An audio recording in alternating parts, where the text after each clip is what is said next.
Nada. Did you check these puddles? I can't believe it. Still researching for that video?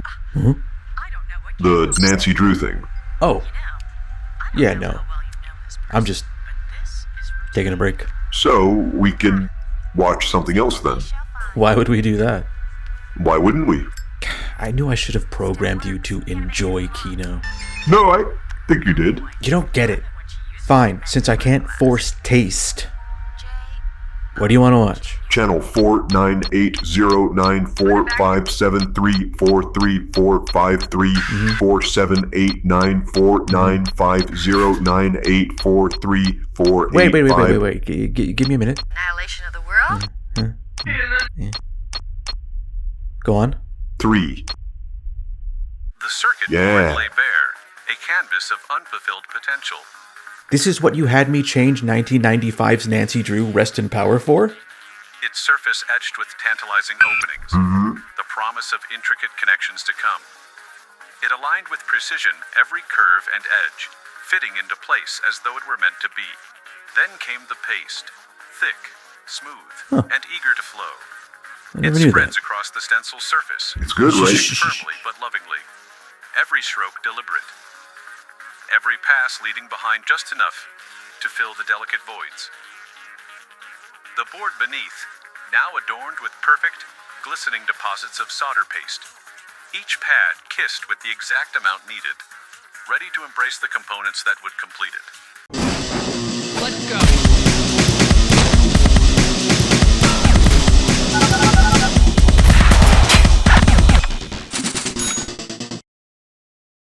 Nancy Drew Secrets Can Kill is a first-person point-and-click adventure game, YA novel adaptation, and teenage sleuth with latent Inland Empire skill simulator, developed by Her Interactive and published by Her Interactive for PC in the year 1998. Her Interactive began as Games for Her Interactive, a division of American Laser Games, a company known primarily for developing light gun arcade games like Mad Dog McCree and Crime Patrol. I give up! I give up! Don't shoot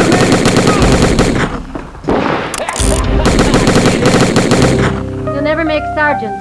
Actually, I think I have a pretty good shot. For a few years, they were able to coast on coin-operated games, but around 1994, attendance at arcades entered a slump, and they quickly made a pivot to computer games marketed to the untapped audience of girl gamers, known today in some circles as gamers. The first of these was a teenage dating sim type game called Mackenzie & Co., followed by a licensed game based on the popular Vampire Diaries book series, which would spawn a long-running TV franchise despite being Buffy for Goldfish. Both of these, and to some extent most of the games they would come to develop, were of an era of game design where most studios that were untethered from a major publisher were very much winging it, assembled to create a video game without the tools or education to do so beyond having perhaps once seen a copy of Myst at a grocery store checkout and thought, wonder what this is. Hey, 4 or 5 years from now, I just might make one of these, whatever it is. Nancy Drew as a character has been around since the 1930s and has passed through many hands and seen many revisions and reimaginings, beginning as Depression-era middle-class adventures with all the expected racial stereotyping of the era. But the enduring quality of these stories was that they centered around an intelligent, resourceful, and daring girl, breaking the mold of how women were typically portrayed in literature. In the 1960s, these versions were pared down into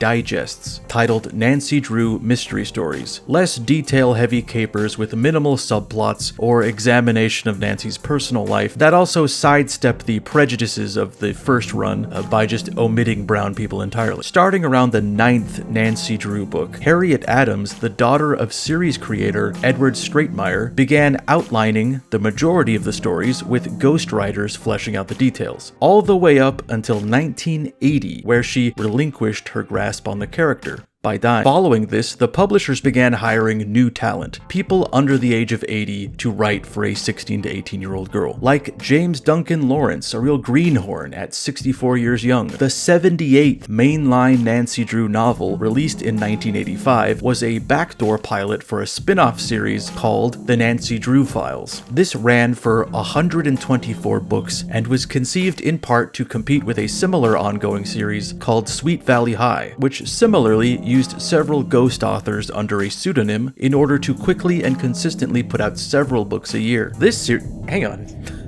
What are these about? Maybe hide this one under a pillow. This series brings the character into the mid-1980s, bumps her age up to 18, opens up the relationship between her and her boyfriend Ned, and was more preoccupied with the romance and shopping afoot in her many investigations, or whatever the straight man clearly writing these thought teen girls wanted to read about. Pleased with the results of hers The Vampire Diaries game in 1996, publisher Simon & Schuster quickly struck a deal to make several games based on the Nancy Drew Files, resulting in Secrets Can Kill, a game developed during a time of uncertainty for Her Interactive, as its president and long-term staff were leaving or laid off mid-production. Its parent company had also filed for bankruptcy, and short-lived contractors had to quickly learn the intricacies of the Vampire Diaries engine, which was detailed in a single hard copy binder in one of the two studios that were being consolidated. There's a great interview with the game's program manager, Robert Riedel, on the channel Nancy Drew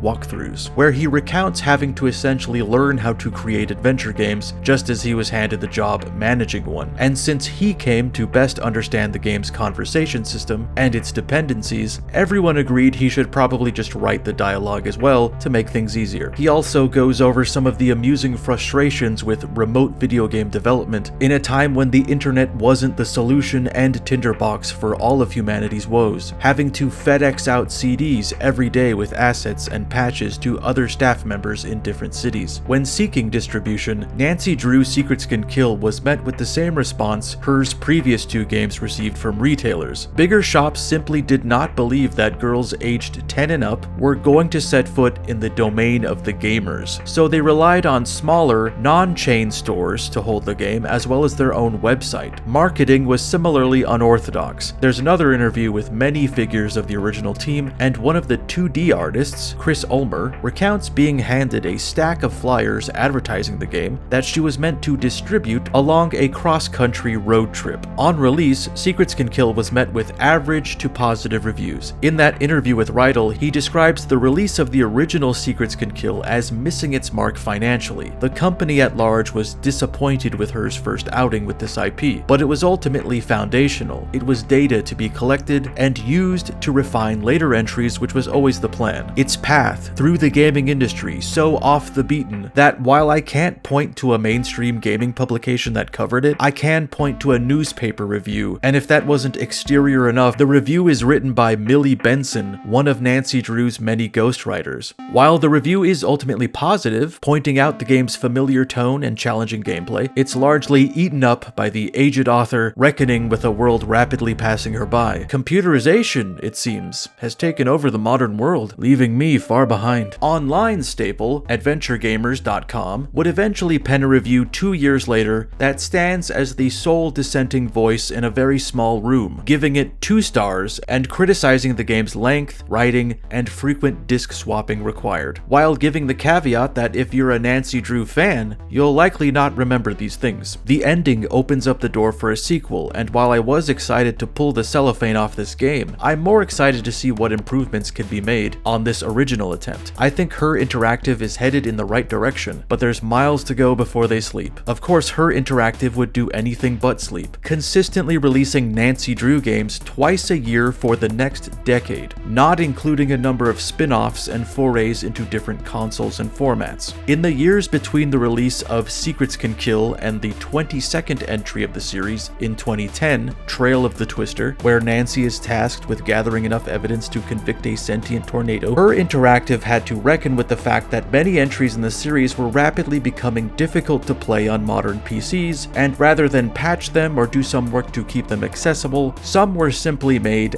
out of print. To both celebrate the game's 10-year anniversary and Nancy's 80-year anniversary, and preserve its first release, Secrets Can Kill was remade entirely as Nancy Drew Secrets Can Kill Remastered, and on all platforms replaces the original 1998 release, making that one effectively abandonware, a phenomena that this niche woman-focused space is apparently not immune to. The remaster brings the original up to speed with the advancements the series had made over the years, but also transports Nancy into the year 2010, allowing her to charge her phone, and continues a storied tradition of Nancy Drew authors tearing off some misguided ideas and then folding them up and eating them. Obviously, the game is an adaptation of the book that shares its name, but it's clear that even from the beginning, the game was meant to take the characters and premise and rearrange or omit parts for the sake of prioritizing, pointing, and clicking on things, within the limits of their technology, budget, and time. The books play out in a simple formula. It's a mystery procedural, where Nancy and a collection of reoccurring characters are thrust into an intriguing investigation that has the police stumped, or maybe they haven't even been clued into it yet. Importantly, very few of these actually deal with a murder, despite so many of them having murder in the title. Now, the first book does feature a murder in it, but the murder is not the inciting incident. It's not why Nancy is there. In the book, she's hired by the principal of Bedford High School to go undercover as a transfer student and find who is responsible for a series of break-ins and acts of vandalism in the school. For half the length of the book, Nancy is beginning to narrow her list of suspects down to a student named Jake Webb, who is universally hated by the school for being a scheming, villain-coded prick that weasels his way into everyone's business. I think if there were to be a film adaptation, there would definitely be a scene where he Joker laughs while slowly receding behind a wall of shadow. Watch where you snoop, Nancy Drew. Oh shit! That is, until he is mysteriously murdered, throwing Nancy's suspicions all out of whack. The first run at adapting this in 1998 sees the severity of that over damaged or stolen property and makes the mysterious death of Jake Webb, renamed Jake Rogers, the reason Nancy visits the renamed Paseo Del Mar High School. And I think I can understand the reasoning for that. It makes sense that a murder would overall be a more grave and serious thing to want to unravel and seek justice for. But also, that's not really Nancy's job, right? It's not like she's showing up to crime scenes with a cup of coffee, walking up to the police tape and saying, all right, what do we got? I think even the book sort of acknowledges that she's only able to get to the bottom of the murder because she was already inserted into a non-emergency mystery, you know? So the game starts with Jake's death and sort of works its way backwards and then forward through the narrative of Secrets Can Kill. The timeline is deconstructed, and instead of a linear series of scenes, Nancy arrives at the high school to find all the key suspects hanging out, the only people in the school, and she can question them in between looking for clues that unlock further dialogue options. The game also sands off the remnants of 1980s fashion, pop culture, and politics. The books go out of their way to constantly assure you that Nancy Drew is the ideal 18-year-old girl of the 80s. She is everything the author presumes its readers would want to be, meaning intelligent, rich, confident, knows some form of martial arts, eats nothing but pizza and ice cream sundaes yet never gains weight, watches MTV, she's a perpetual hunk magnet, and she's got a sports car, which she manages to blow up, but we immediately learn that her father just bought her another one. Many characters from the series are missing in this one, like Hannah, Nancy's de facto mother figure following the death of her biological mother, and is replaced in the game by her aunt Eloise. Also gone is her rival, a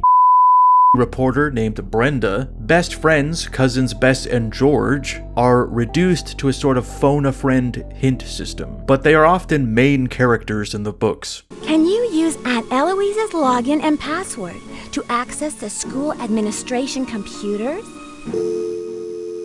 Alright, talk to you later then. Bear with me because each character is slightly different in 3 different iterations of this one story, so I may mix them up. But the suspects are as follows. Connie Watson. In the original game, she is a sassy member of the student union that is currently infatuated with the class president, Daryl Gray, who incidentally is the one who found the dead body of Jake Rogers, face planted at the bottom of some stairs. Hector Hulk Sanchez is the school's star football player, but he hasn't been able to play for a while due to an injury that he's been keeping on the down low, becoming real irritated the more you bring it up around him. And finally, Hal Tanaka is an exchange student from Japan who's tirelessly working to earn a scholarship, or else he'll have to return to his family in shame. Yeah, I know, it's old habit. The more you talk to each character, the more you realize that, with the exception of Daryl, one thing they all share is that they all had interactions with the victim, yet aren't broken up about his death in the slightest. Connie even briefly dated the guy. In a real-life murder investigation, the likelihood that the perpetrator would be a past or present romantic partner is quite common. So the two of us are gonna have a lot to talk about. I gotta go now. Later. Okay, yeah, I'll catch you later. Hulk has nothing but bad things to say about him, and Hal has been seen having heated conversations with him as they are locker buddies. Investigating Jake's locker reveals a few pieces of the puzzle. Inside is a magazine about judo that features an article about the winner of the men's judo tournament being a masked mystery man. There's also a video camera, an empty case for a VHS tape, a book of famous English essays, and a newspaper with a headline concerning a break-in at the local pharmacy, resulting in a handful of missing vials of steroids. Each of these items corresponds to one of the suspects, but which? What does it all mean? Who would read a lot? Oh, well, who would take a bunch of steroids? Right. One actually bizarre aspect of the first Nancy Drew game is that in nearly every location you can find secret messages and clues directed at Nancy, hidden in highlighted letters in textbooks or upside down and backwards on the school's many bulletin boards. Coming into the series blind with this as your entry point may have you believing that one of 2 scenarios is playing out. 1. There is an unknown character intentionally leaving a trail of breadcrumbs for Nancy to follow. Someone who's gone to wild, elaborate lengths to nudge her along her journey, meticulously leaving highlights magazine level puzzles in every conceivable location that Nancy might search. Perhaps the culprit themselves, and upon flicking on the light switch of their villainous lair, the silence would be broken by a slow clap. Well played, Miss Drew. Well played. I see you found the coordinates I left in that crossword puzzle you chose to solve. Or 2, perhaps this is only illustrating Nancy's innate investigative instinct. She's so good at what she does that she literally sees things anybody else would miss, and then, she processes the information and spits it out as though it were being spoken to her by a second party. Maybe there is a second party, some detached part of her subconscious made sentient that transmits glimpses, past, present, and future that may prove insightful, tapped into some wavelength hidden to us. This one might be a stretch. I think this may have been entirely the result of impulsive guesswork on how one would add content to what is at most a 2-hour game. And it's something that even the creators are like, yeah, I don't know what I was thinking there. But it was like, if you were actually a player in the world, you'd be like, where did that come from? If their goal was to cause me to spend 5 minutes trying to contort my perspective in silly ways in order to read it, then mission accomplished. I suppose I could have just busted out a mirror, but I refuse to keep them in the house. It's weird, every time I look in one, there's just this other guy in there, and then I get real anxious and agitated, and I try to psych him out with a threatening gesture. But then he does it too. The remaster of Secrets Can Kill offers up several well-intentioned changes to the original, such as an explainer for the hidden messages left for Nancy. Well, not so much an explainer, but another character pointing it out, and nearly compromising the fourth wall by saying, someone is doing that, and it's annoying. If I catch the guy who's doing it, he's going to be in big trouble. But this remaster doesn't strike me as an endeavor that was concerned about things like continuity or the greater mythos of the character, and was more concerned with alleviating the strange reality that the long-running series' first entry, A, didn't look like the others, and B, was unavailable for most. Remastered begins with a new character named Detective Beach, enlisting Nancy to embed herself in the high school and investigate the murder of Jake Rogers for him. This character was not in the book, so this is entirely a her interactive twist, making a blink and you'll miss it cameo in Secrets Can Kill 98. Perhaps I was overanalyzing the intention behind it. I mean, I was. I just say that to sound more normal than I am. But I do think they wanted to make clear that this is Nancy's origin within their own framing, and the journal that recounts her numerous cases to follow exists within a place outside of time, in which everything before and after this has already happened. It's kind of like Lost in that way. If you'd like to experience these games on your own and would not like to learn who's done this, then feel free to skip to this time where I will summarize my thoughts in a general sense. No promises though. There will always be an element of danger. You need to know this going through life. It's all around you. You're never safe.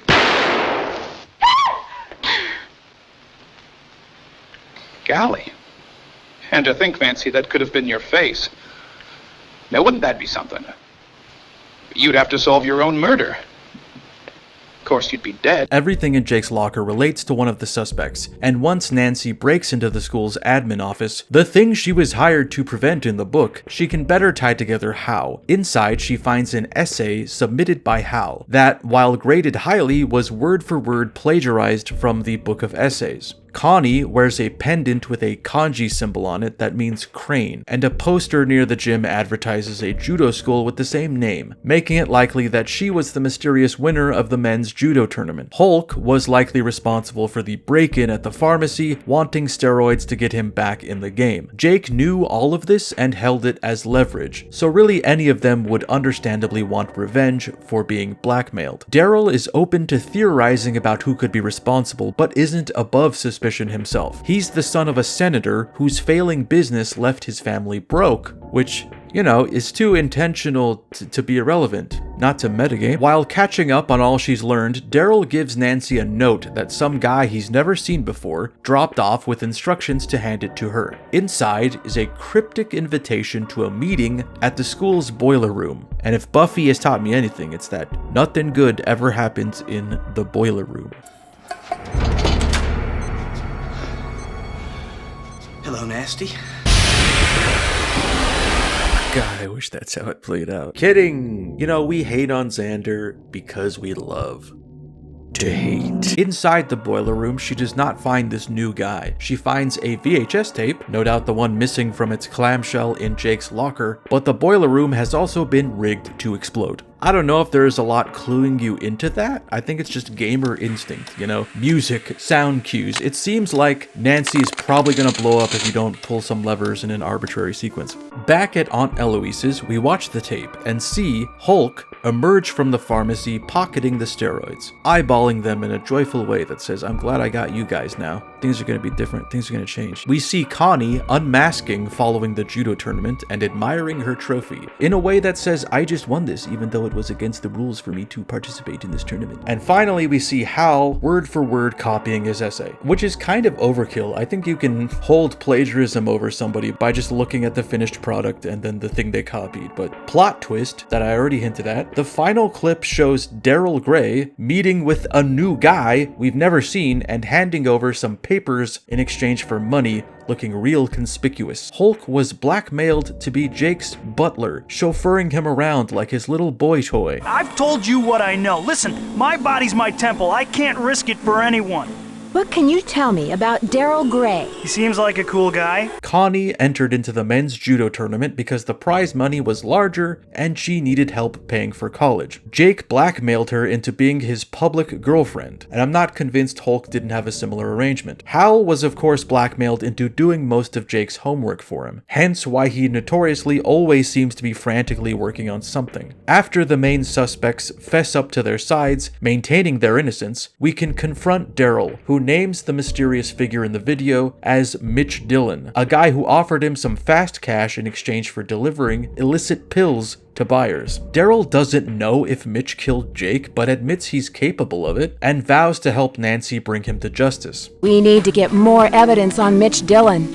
If only we can get him to confess his involvement with Jake's murder somehow. I care about you, Nancy. Oh. And wish you... Okay.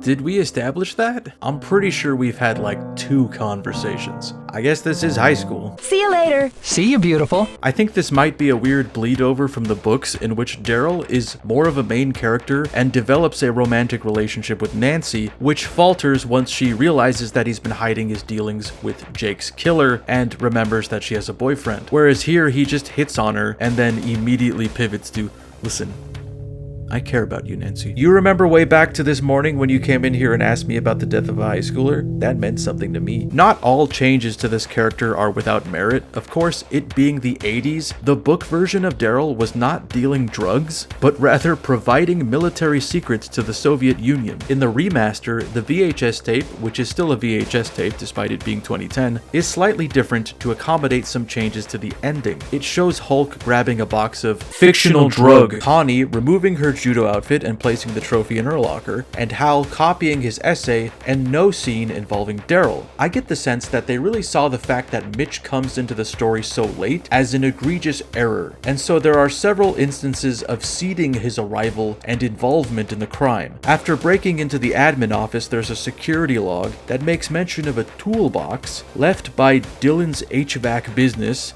in the boiler room. Then the note left with Daryl is actually sealed in one of his business's envelopes that displays his return address on it, which is the behavior of a bumbling criminal in a Coen Brothers film. Finally, right before the boiler room sequence, Nancy actually gets a threatening phone call from Mitch, and he's a hair away from saying, "Hey, it's me, Mitch. By now you can tell I've had such a consistent presence in the story that surely I must have something to do with its conclusion. The plan is simple. Daryl has to deliver food to the pharmacy because it's the only other location in the game. Mitch shows up, we tag him and bag him.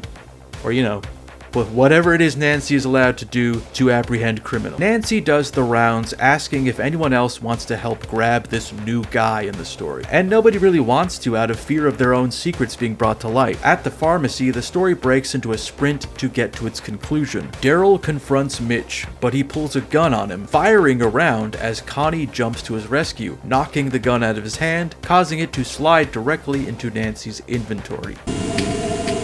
You're finished, Drew! Dodge this.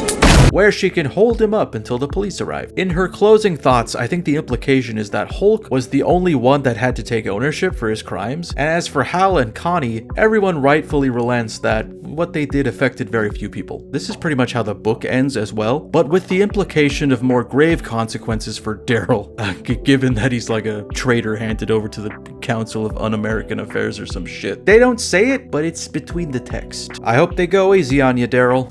Yeah, I totally got busted. Wake up! I need you to be focused.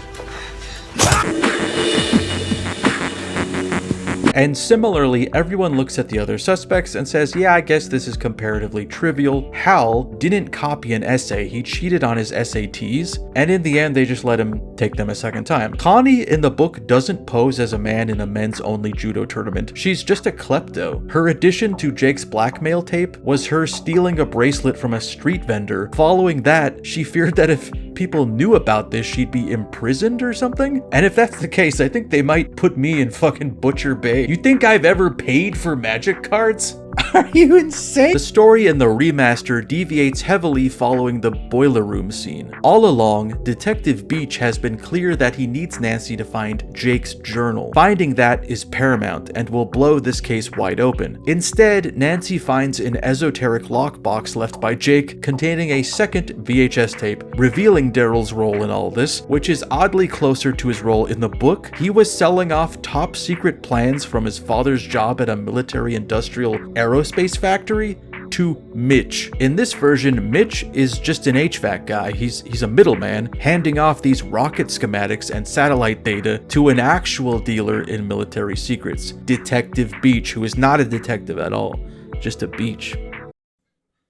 Jake knew about this arrangement because he took Beach's journal, the one he was hoping you'd find for him, and attempted to sell it back to him. He was playing it smart though, leaving behind this tape on the off chance something happened to him, where the police would find it, Beach and Dylan would be taken in, and then he'd be tanning his hide on a tropical island in hell. Yeah, instead of a big payout, he got a big shove down some fucking stairs by Mitch. It feels like a slight overcorrection to me that the devs thought it was awkward how suddenly Mitch appears as the villain, so they revised it such that there is a build-up to Mitch's reveal, but he's no longer the central villain. He's second in command to the only new character. And most baffling is the way in which he's apprehended by Nancy. One idea from the original game and book that I found competently written was the way in in which several of the characters and some of the suspects ultimately aid Nancy in taking down Mitch, with Dylan taking a redemptive bullet for the cause. They come up with a sting so he outs himself, and then they spring a trap. In the remaster, as soon as Nancy watches Jake's dead man's tape, Beach shows up at Aunt Eloise's house to kill her, and following some kind of cartoon logic, she manages to trap him in a steel cage that drops from the ceiling, part of a security system Eloise installed to protect her safe. He's also not disarmed, so at the moment, he's still technically in control of the situation. So long, Detective Beach.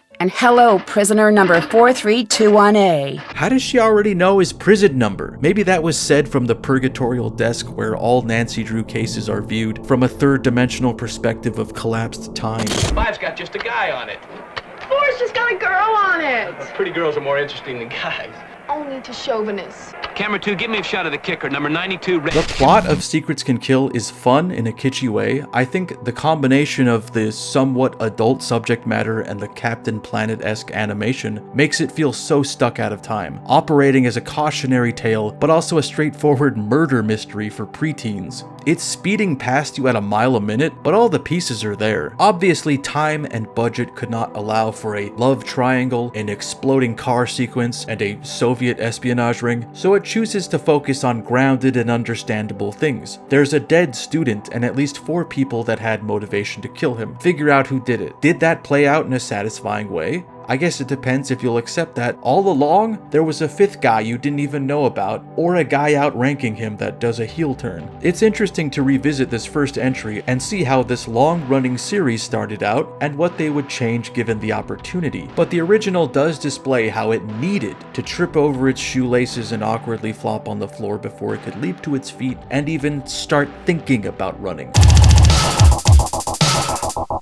Secrets Can Kill 1998 feels like a game aspiring to more than HER's previous output, but also attempting to hold on to things that worked for those. For example, its interface is largely unchanged. The remaster removes this and adds some modern accessibility things like a goal checklist and the phone a friend option constantly in your pocket. In either version, what you get is a decidedly chatty game that progresses through conversation flags with characters. In true high school fashion, half the game is spent getting a character to reveal some detail or flaw of another character, and then going to that character and saying, "Can you believe what that bitch said about you?" I think this is honestly where it is strongest, but the puzzles, both rational, item-based, and logic, both reasonable and moon, where the door to the boiler room requires a combination in Braille, or your aunt keeps the password to her computer in a slide box puzzle inside a safe protected by a drop-down metal cage, are big annoyances. Neither are particularly difficult, they're just odd and require you to scrutinize confusing areas and just sweep your cursor across every available thing, and many of them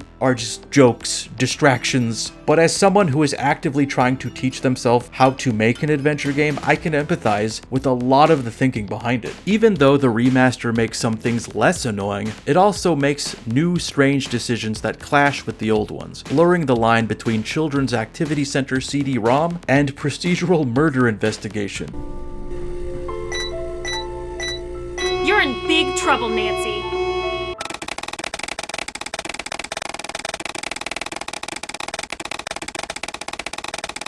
Yeah, they sort of lampshade all the weird messages left for Nancy around the school, but since all of Nancy's phone friends are essentially a hint system, they don't really obfuscate their function. They just say what you should do next as though they have a better grasp of the case than you do. They know shit you don't know, and they're not even giving it 100% of their attention. You're like interrupting Ned's lunch break to ask about this esoteric puzzle box, and he's just like, "Make sure you found the other steps you'll need to solve the puzzle. Push down the symbol that's on the matchbook, and then follow the directions on the bulletin boards where Jake left an elements abbreviation and a direction. Put the elements in order based on the periodic chart. So HE is the first element you'd start with. U2 stands for moving up 2 spaces. Carbon is the next in order, and so the next button you'd push is R1, or 1 space to the right." Okay, do you want to do it for me? Twice I got stuck with no clue what I should be doing, and both times it was the result of not simply panning the camera down. For whatever reason, you can look at a full 360 in some scenes, but also there's an ever so slight amount of give to look up and down And there is stuff there, at least twice. All this pales in comparison to the game's most grievous feature, purely as a consequence of the mismanaged development being handed over to different people halfway in. The game is split into 2 discs, and depending on which area you're in, you'll have to swap the discs out. Not like you've made it to the scene where Nancy blows up the diner by moving a load-bearing pair of bolt cutters. Insert disc 2 to continue, but more like you've walked to the diner.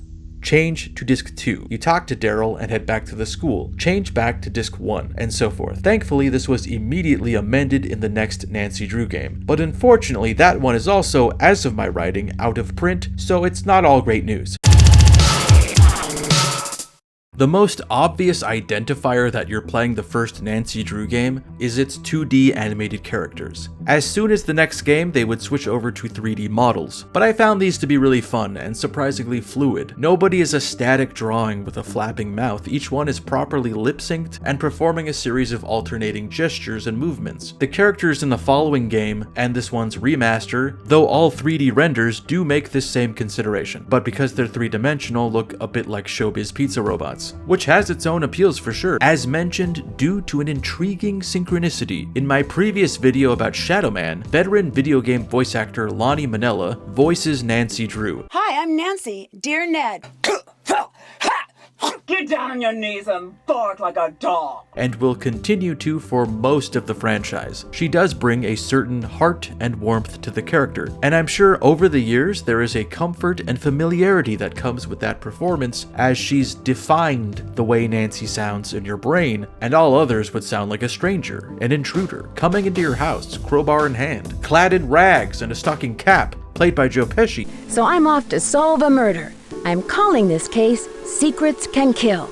Love, Nancy. I think this might be the only installment where she also voices George and Bess, which only supports my theory that these two are simply splinter personalities. Music in Secrets Can Kill consists of a handful of 30-second loops that are inoffensive depending on how long you're lingering in an area, but get used to the track that plays in the library, and it's weird, what sounds like a cat meow used like a horror sting.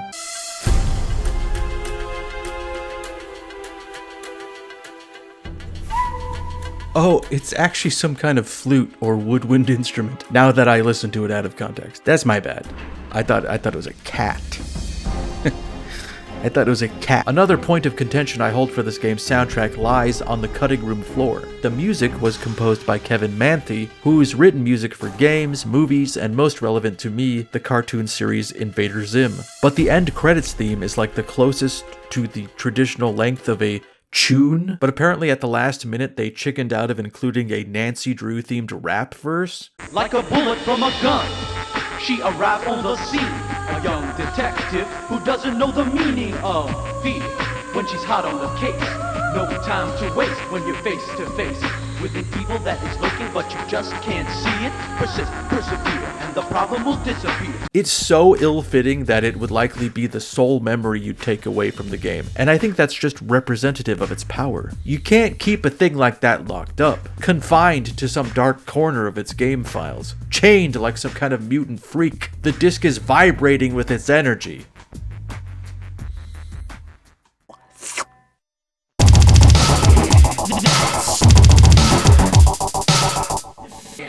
Perhaps it's my innate ability to be a contrarian who favors the first time a thing happened rather than the second time a thing happened, or rather the first version I experienced rather than the second, but I see the remake as less an expression of reverence for the, at the time, 80-year history of the character, and more a slightly ashamed attempt to tinker with the game until it was more in line with what the series came to be 12 years later, attempting to strip it clean of its goofy 90s charm, despite that being deep set into its fibers. Not that it couldn't have been improved with such tinkering, but it doesn't strike me as thoughtful that they painted over the animation, re-recorded the voiceover, changed the ending, tossed a smartphone into Nancy's hands, and called it a love letter to her origins. Gamers don't like change until they do.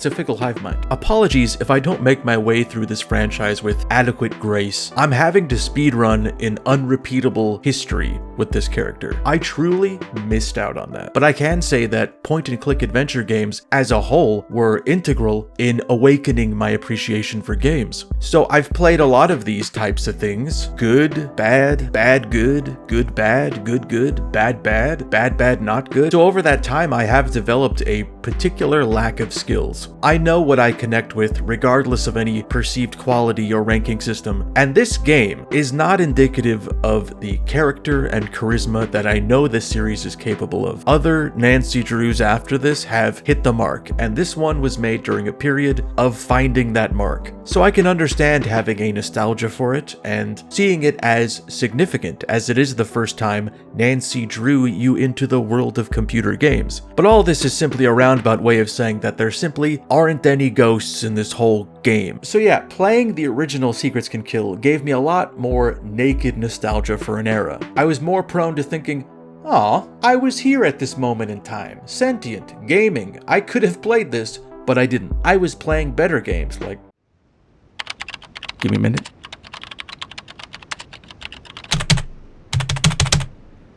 The remaster is probably, for sure, a better entry point for these types of games, but when propped up next to the original, its changes feel stranger, and maybe it's the word remaster responsible for much of that? In the spectrum of remaster and remake, this is some strange place in between. If you take the game back to the lab because something is broken and it comes out with a different story, different gameplay, and different visuals, and you then hand it back to a fan, here's your copy of Secrets Can Kill.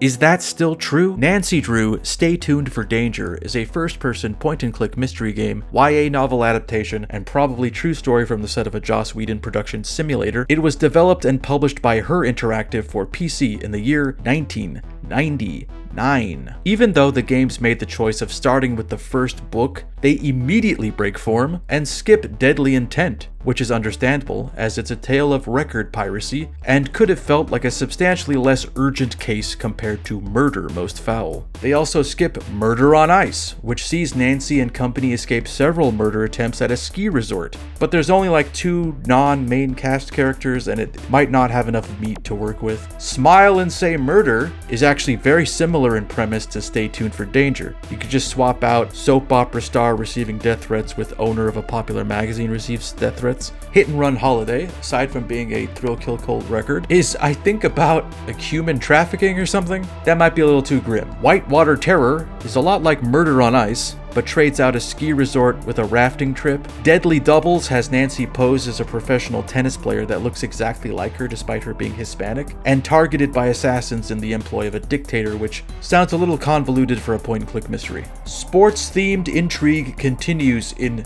2 Points for Murder. False Moves has a diamond theft plotline. Buried Secrets marks the first time in 9 books that a murder investigation is actually the primary focus of a story. Heart of Danger has Nancy donning a bolo tie to investigate a kidnapping on a ranch. Kidnapping continues in Fatal Ransom. Nancy observes a flaming commercial jet in a pink sweater in Wings of Fear. This Side of Evil takes Nancy to Canada to investigate blackmail. Trial by Fire sees Nancy experience debilitating heartburn, avoiding saying die in Never Say Die. And finally, we get to 1990's Stay Tuned for Danger. The second entry in the franchise was released almost an exact year after its predecessor. And seeing as though in that interim, Her Interactive had yet to break into the mainstream, there is perhaps even less of an easily accessible paper trail concerning its development. Even its wiki can only point to that Toledo Blade article concerning Secrets Can Kill that throws in also Stay Tuned for Danger is in development. I combed through an absurd amount of Nancy Drew related content, including the official podcast, but the majority of that consists of interviews with voice actors who, while plenty interesting, don't have a lot of insight into the creation of the game.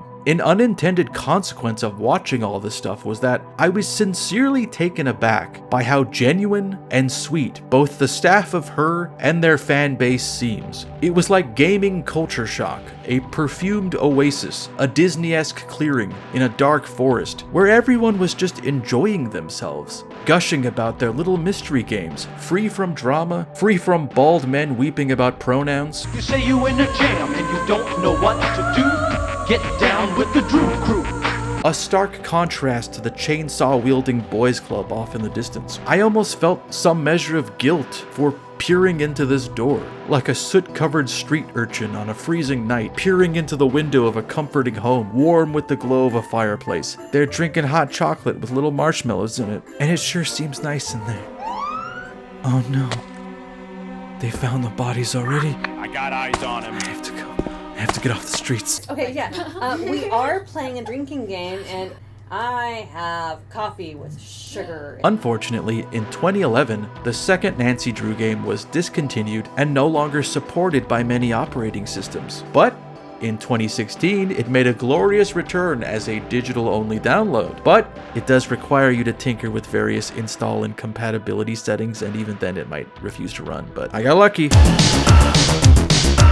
Stay Tuned for Danger is a clearer look at what the Her Interactive team could accomplish with a consistent lineup from day one, with less chaos and confusion from the outset. It's not only much more considerate of its source material, but its alterations for the sake of the making of a video game and not a book make a little more sense. Obviously, book and game are two different mediums, unless you're playing Planescape or Disco Elysium. I'm just saying I can better understand why they might have made certain choices most of the time. Some of it I can only assume it was to avoid one of a million headaches or things that would require long expository cutscenes. Several choices are made from second one, along with some reckoning with changes to the first book. In the opening cutscene, Nancy explains in a letter to her friend Bess that she's headed to New York City, you see. Star of the popular soap opera Light of Our Love, Maddie Jensen, is renting her Aunt Eloise's apartment there, and she's heard about Nancy's success during the Secrets Can Kill case. So she wants to enlist Nancy's help investigating a series of death threats sent to her heartthrob co-star Rick Arlen. Nancy is of course elated to be involved in the glamour and excitement of this case. In the book, all these pieces and ideas are here, but in a different configuration. In the original text, Nancy and Bess are going to New York City as a vacation, and they will be staying with her Aunt Eloise, who lives there, and is neighbors with soap opera star Maddie Jensen. So when they show up to Aunt Eloise's apartment and start plotting out all the shopping and rat watching they're going to be doing, she says, oh, by the way, I got this neighbor who has an available quest line. After meeting Maddie, Nancy reluctantly agrees to help investigate the death threats, mostly to appease Bess, who is a huge fan of the show, originally named Danner's Dream, while Nancy isn't familiar with the show at all and simply wants to enjoy her vacation. I can only assume that because they swapped out Hannah with Eloise in Secrets Can Kill, which takes place in the Drew family home, that when they started making this one and realized it took place in Eloise's New York City home, they were like, uh-oh, I guess this wealthy soap opera star is just living in Eloise's apartment. Might not seem like a noteworthy change, but I shudder to think of a more disrespectful and cruel compromise than rewriting Aunt Eloise as a landlord. Genuinely, I can appreciate how much they consistently reference one-to-one moments and pieces of dialogue from the book, and they generally maintain pretty faithful characterizations. Just like the book, Rick immediately starts hitting on Nancy, and just like the book, she immediately shoots him down because in the book she remembers that Ned exists. Actually, just as an aside, there's a lot of kinda creepy shit in the book surrounding this character almost as soon as he's introduced. I think what they were going for was that he's charming and flirty with everyone. He's a player, but through the lens of the 1980s, it only reads as sex criminal. And right after he's introduced, Nancy just leaves like maybe 17 or 18-year-old soap opera superfan Bess with him in his dressing room. And while reading that, I was just thinking, oh, so like a dude wrote this one, huh? Someone that only saw this scenario as playful. Anyways, we get some truncated story beats as soon as we have our first conversation with Maddie. Rick Arlen has not only received your classic death threat assembled out of letters cut from magazines, but poisoned chocolates, a symbolic watch representing the approaching hour of his death, and a spooky message left on his teleprompter. These are all borrowed from the book, but the game does expedite certain reveals, even ones that appear in the last 2 chapters of the book. Almost immediately, digging through Maddie's mail, we can find a letter from her agent Dwayne, who is clearly devoted to her and hates that Rick seems to be outshining her in the press. And a hidden, unsent letter reveals that Maddie holds an unrequited love for Rick. I just realized that and I could be wrong, but I think the game presented the idea that the stalker would sign their threats with the pseudonym BT Kaiser, which would create the initials BTK. I don't know if that was intentional or if I'm just murder pill. Nancy is allowed onto the set of Light of Our Love with a guest pass that she is required to flash to the security guard up front. In the book, this is actually a pretty clever sequence where we overhear snippets of a dozen conversations in the chaotic zoo that is this film set, which gives us an idea of the tone of unease permeating everywhere. Everyone is pissed at Rick's decision to leave the show to pursue a film career, and that choice negatively affects the actors, producers, film crew, former lovers, and fans. But that's a difficult thing to render, so the game is also trying to catch you up on that and make clear its suspects and give you a satisfying mix of misdirection and clues, even including some that are entirely environmental and thus not present in the book, like being able to pick up a magazine in the lobby and noticing that certain letters have been cut out, telling you that the stalker is likely in the studio regularly and is deeply unoriginal. The centerpiece scene of the book that is even depicted on its original cover art, in which a Klieg light falls from the set nearly crushing Rick, is kept prominently with a genuine, fully animated cutscene. Though because Nancy doesn't have an on-screen representation, the badass last-minute tackle she does, saving Rick's life, is not depicted, and is instead replaced with an equally compelling stumble backwards, not dying out of a mix of dumb luck and seemingly minimal actual danger. I don't want to see you, Serena.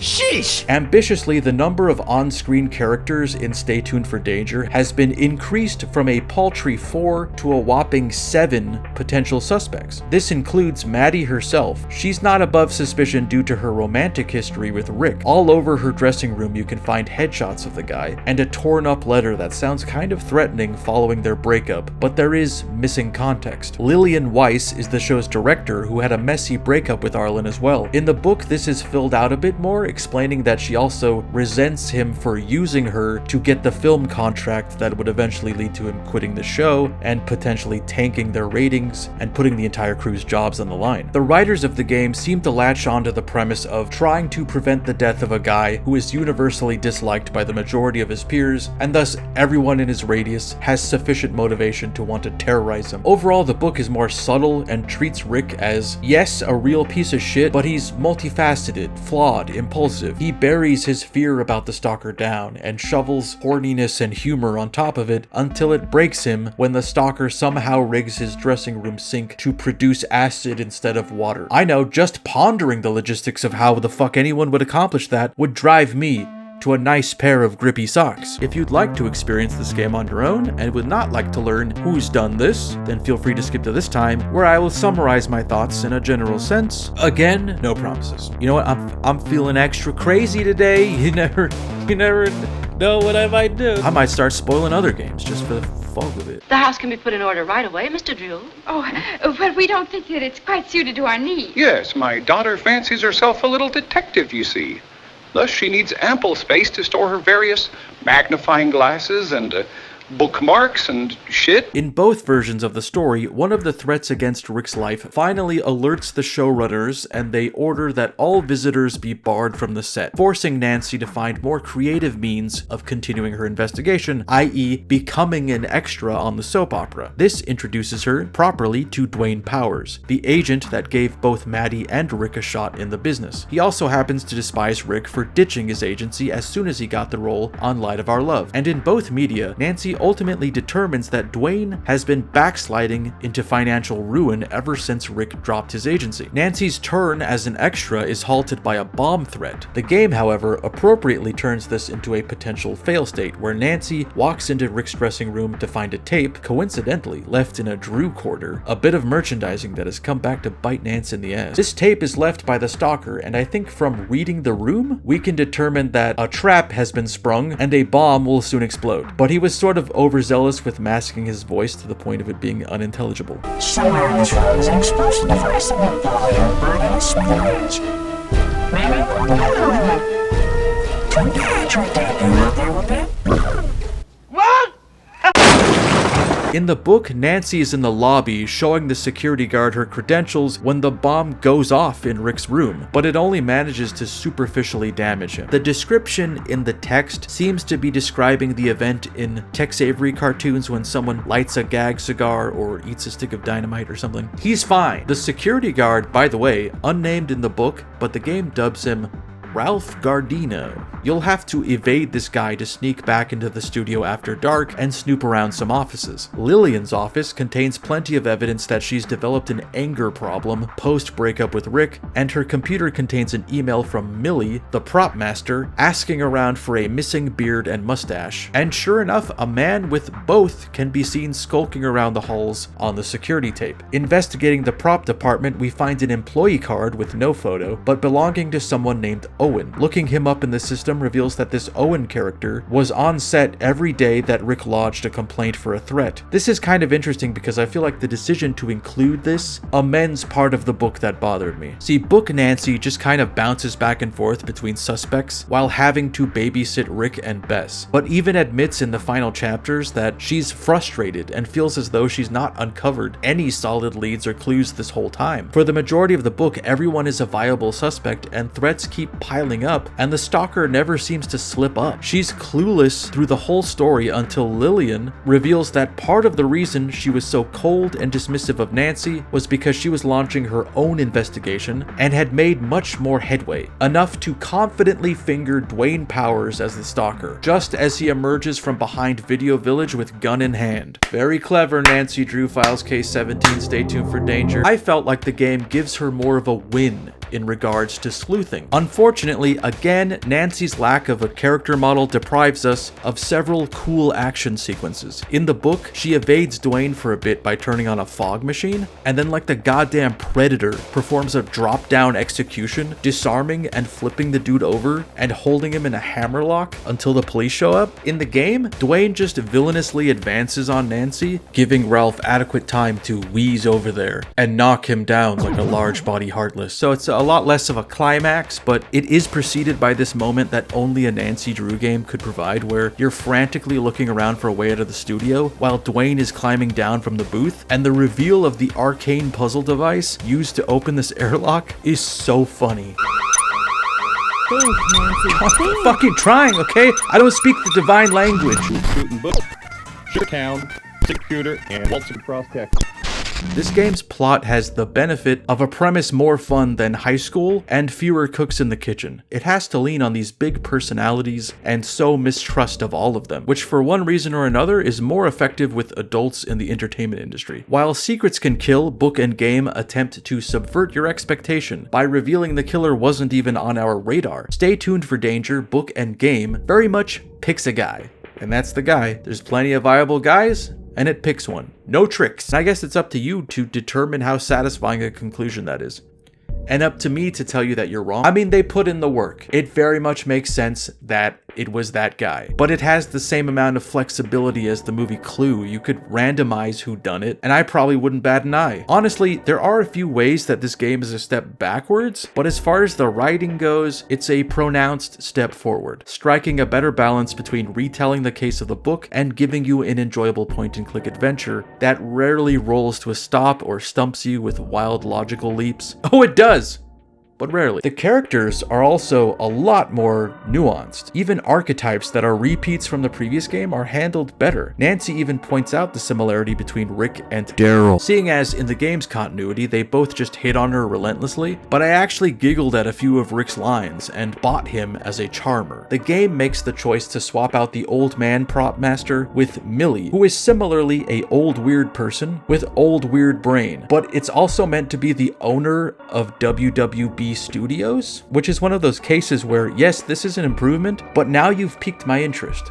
And I need you to spend more time showing me what their whole deal is. She's too interesting for her role as a roadblock to a couple clues. WWB, BTW, being an obvious allusion to Warner Brothers, who owns the rights to Nancy Drew, and not too long ago, like last year at the time of my writing, essentially canceled the majority of their programming, including the Supernatural spin-off that, as a fan, existed as a minefield of broken lore, and Walker, which I long held as the superior Supernatural spin-off anyways, and of course the the 2019 series that had limped along for 4 seasons, evading a conveyor belt with mechanized blades like a scene from Chicken Run. I watched some of that prior to my shallow dip into the video games, and I thought it was pretty enjoyable for what it was. I did think it was extremely funny that they took a page from the HBO School of Writing by immediately displaying the adult tone of the program. They introduced Nancy, scene 1, already fucking someone. Like, rest assured everyone, in this one, she fucks. For me, nothing can undo the crime of canceling the 95 series, and that's kind of weird now that I think of it. The life and death of the WBCW was sort of bookended by cancelled Nancy Drew shows. Everything about that first one, with its kind of glossy, anachronistic pseudo-50s aesthetic, and focus on the quirky friendship between Nancy, Bess, and George, was like a cartoon syringe of childhood. For 13 episodes, I was just a little guy curled up on the floor in front of the tube, catching a slightly staticky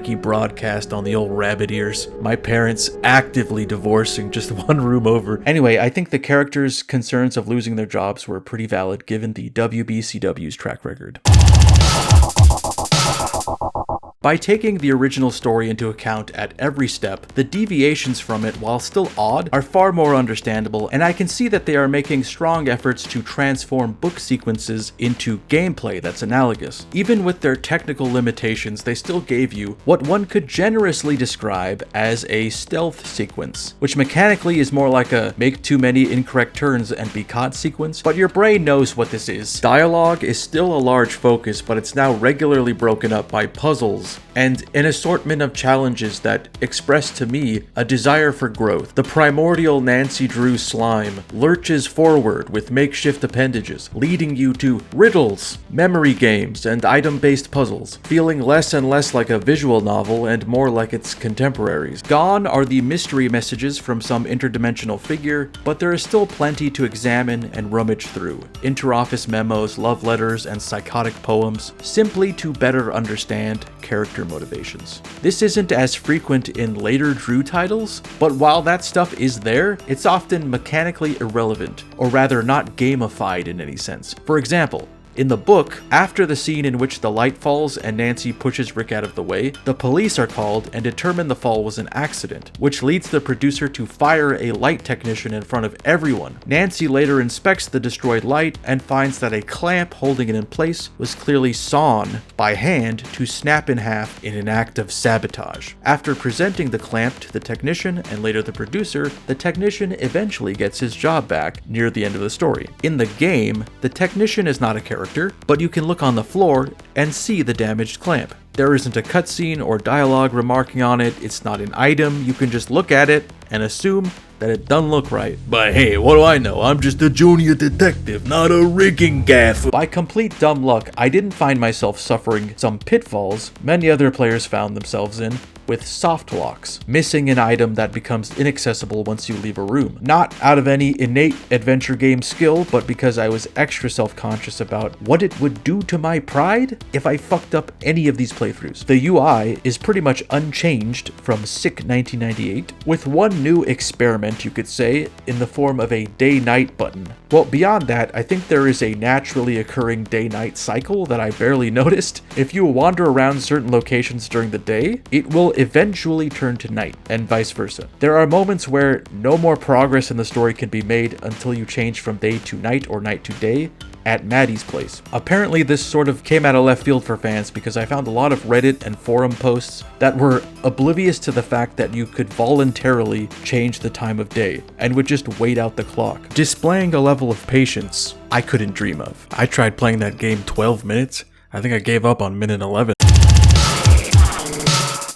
With some big exceptions, a lot of the design sense of Sick is carried over to STD. While I do lament the loss of the hand-drawn characters, I'd be lying if I said that making the characters 3D wasn't more consistent. NPCs don't look like entities from the Roger Rabbit verse, struggling to acclimate to another axis of movement. Rudimentary as they look now, they look like they belong there, and they maintain their expressive movements, at least while speaking. When it's not their turn to talk, they just kind of loom lifelessly, like a member of the rocket-fire explosion after curtain call, ready to one day be powered by a series of air compressors. For now, he sleeps. Or does he? Having said that, one choice negates this cohesion in the most beautiful way possible, and that's the choice to include 3D characters in real photos, unlocking some new layer of kitsch that I found very enjoyable. I don't think I'm the only one either. On Reddit, there are regular posts yearning for a remaster or remake of Stay Tuned for Danger, and usually there is a clear consensus on what should be changed or fixed, like a drawer in Maddie's apartment that's locked, but they forgot to invent a reason for you to find the key. But they're usually adamant that these photos remain unaltered, standing as lovable pieces of outsider art. Lonnie Minella as Nancy is, I think, the only returning member of the voice cast of Secrets Can Kill, and again, much of the characters are voiced by whoever was in the office. But the central figures of Rick and Maddie are granted genuine voice actors in Ryan Drummond and Mariah Angeline, respectively. Both stand out as having some experience in voice acting, and particularly voice acting for Sonic the Hedgehog games. But come to think of it, I do know someone who could be jealous enough of Rick to do something like this. Yuri Danner, Rick's twin brother. I'm sorry, Nancy, it's been a running joke around here. Kevin Manthe returns as composer, and honestly I have remnants of the same lukewarm feelings for the soundtrack as the previous game, if only for the length and repetition of tracks. But I will admit there is more music, and it's all around better pieces of music. It gives the game a much more cohesive vibe that's jazzy and full of intrigue, almost Twin Peaksian, I say, to meet a personal quota. I was lucky. If you're gonna be in an accident, that's the best way to be, don't you agree? But then I've always been a lucky guy. I just met you, Miss Drew. Most importantly, this game introduces a lush and elegant theme song that will stick around for many entries to come. Still, a part of me wishes it tapped more into the soundtrack for Invader Zim, which was often just digital hardcore and agrotech for babies.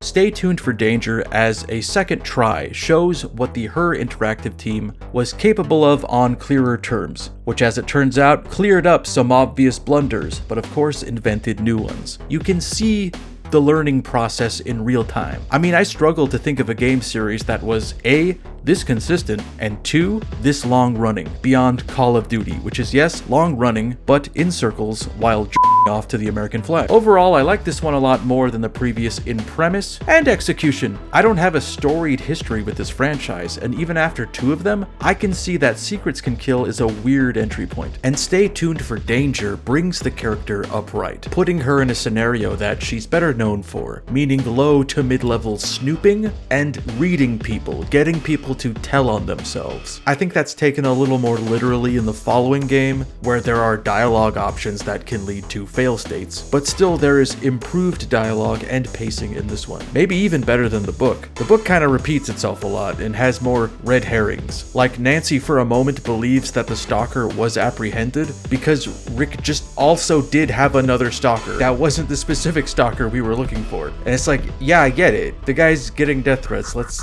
get this show on the road. What's this? A spirit box. What for? To monitor the cursed objects you foolishly bought at the flea market. Well, I didn't know they were cursed. Was there a sign? Yeah. What did it say? I don't want to talk about it. Besides, you don't know they're cursed yet. You haven't even done a scan on them. They could just be... Dark. Was that you? Nope. I see. Burnt. Well, if it's just the one... Many. God damn it. Did you at least get a good deal? You know I didn't. Well, maybe they can tell me something about Nancy Drew. I think they gotta be from like the 1660s or something. Spirits or whatever. What's your favorite Nancy Drew story? Knife. Uh-huh. Stars. Okay, I see where we're not gonna get anywhere here. Hardy Boys. Oh, fuck off. Hey, you know what? Take 5, I'm hanging up. Nancy Drew, Message in a Haunted Mansion, is a first-person, point-and-click adventure game, YA novel adaptation, and... Did you hear that? Maybe it was nothing. There it is again! Simulator. It was developed by Her Interactive and published by Dreamcatcher Interactive for PC and the Game Boy Advance in the year 2000 and 2001. Like clockwork, the third entry in the Nancy Drew series arrived on the case. Again, very little I could dig up about its lineage, but according to an interview with Adventure Gamers, it was at least 2 months late to shelves. Isn't that wild? This entry also marks the series' first foray into console gaming. creeping out of their online underground club and getting a new set of bleary eyes on the franchise. Not too far from the release of their 4th game a year later, Treasure in the Royal Tower. Released on the day of my 11th birthday, Message in a Haunted Mansion would be ported to the Game Boy Advance, placed on shelves with other games targeting girls, sprouting in its wake, such as Lady Sia, Mary-Kate and Ashley Girls Night Out, and Lego Bionicle. This title kicked off a short-lived relationship with Canadian adventure game publisher and distributor Dreamcatcher Interactive that would end with the 6th game, Secret of the Scarlet Hand, in which Nancy excitedly removes a toaster strudel from a microwave. The GBA port provided the only substantial coverage of the series I could find in of-era gaming magazines, and it was restricted to a brief blurb describing the game with an average score between the authors of 3.6 out of 5 and a strategy guide in the back of the January 2nd issue of Nintendo Power. The PC version, however, did receive noticeably more coverage from online publications and blogs, still accessible through the Wayback Machine via Google by way of my computer. The now defunct review site, 4 Fat Chicks, gave Haunted Mansion a glowing review, applauding it for its more organic puzzles and for Her Interactive's willingness to acknowledge girls as gamers at all, writing, "I really like the fact that they design games for girls that everyone can enjoy, with no stereotypes, well, Hey, taxi! Where to, lady? no overt educational value, and absolute respect for girls' intellectual abilities. A lofty goal to be sure, and well met, but was Message in a Haunted Mansion actually fun? I think so! I had a great time playing it! JustAdventure.com was a little more critical, complimenting its atmosphere and detailed environments, but was also baffled by the amateurish voice acting and the return of the clock mechanic from Stay Tuned for Danger, writing, "I do keep hoping that Her Interactive will tackle the weak points in their games with the same artistry and dedication with which they approach the strong elements. If they manage to do that, they could have a truly great game on their hands." Of note is the fact that while the last 2 games were based on a specific series of Nancy Drew books called the Nancy Drew Files, this time, Message in a Haunted Mansion is based on the 122nd book in the Nancy Drew Mystery Stories series, published in 1994, which is the mainline book series, and as a result has a more stuck-out-of-time feeling to it and is more concerned with history and drama than it is romance and shopping, so much so that Ned Nickerson is not name-dropped even once in either piece of media. I don't mean to armchair psychoanalyze Nancy, but in my world, if I experienced something paranormal, if I even had the slightest inkling that I was in a haunted house, akin to the Haunted House Mystery Screensaver from Windows 98, for real? I'd tell someone I cared about. The next person I admitted that to is #1 on the MySpace Top 8. Message in a Haunted Mansion splits the difference between the previous 2 games and makes some stronger decisions on adapting the text. But there are still plenty of direct one-to-one pulls from the book that were fun to experience firsthand. I think an issue for the devs arose in the fact that the book has 10 characters and a few incidental ones to juggle on top of 2 historical figures that are central to the mystery and discussed at length, so some of them are trimmed, combined, or omitted, and honestly the damage from this is minimal. Now there's some obvious repairs done on it, see the welding marks right there? But even in its current condition, I'd say it's worth anywhere from $9 to $10 American. I'll let you know right up top, this was my favorite of the 3, and its plot is much tighter and heavier on atmosphere, reading more like a mid-century Scooby-Doo caper than anything else. Ghosts, trapdoors, paintings with eye holes cut out, the whole 9 yards. As to be expected, Bess and George are not present in person and remain your phone-a-friends, even though they are both present and involved in the book. So Nancy once again pens a letter to Bess, explaining that she's coming to San Francisco, California, in order to help Rose and Abby, friends of Hannah's, renovate an old Victorian mansion in hopes of flipping it into a profitable bed and breakfast, which are apparently all the rage right now. Just think 15 or so years from now, and she'll be charging dumb tourists a $200 cleanup fee after renting her lumpy twin mattress with a communal bathroom. Mysteriously, the opening day keeps getting pushed further back due to a series of bizarre accidents that Nancy can't help but get to the bottom of. Abby is the first character you can question, and it's interesting seeing the differences between the 2 versions versions. Rose was briefly outbid for the mansion, but Abby stepped in to pool their money together, becoming co-owner. Game Abby is taking a more complex character and compressing them into an archetype. You more quickly understand what type of person she is. She's theatrically spiritual, has dove headfirst into the world of the metaphysical, and it's eye-roll inducing to everyone in her orbit. Nancy's a being governed by logic and cold heart.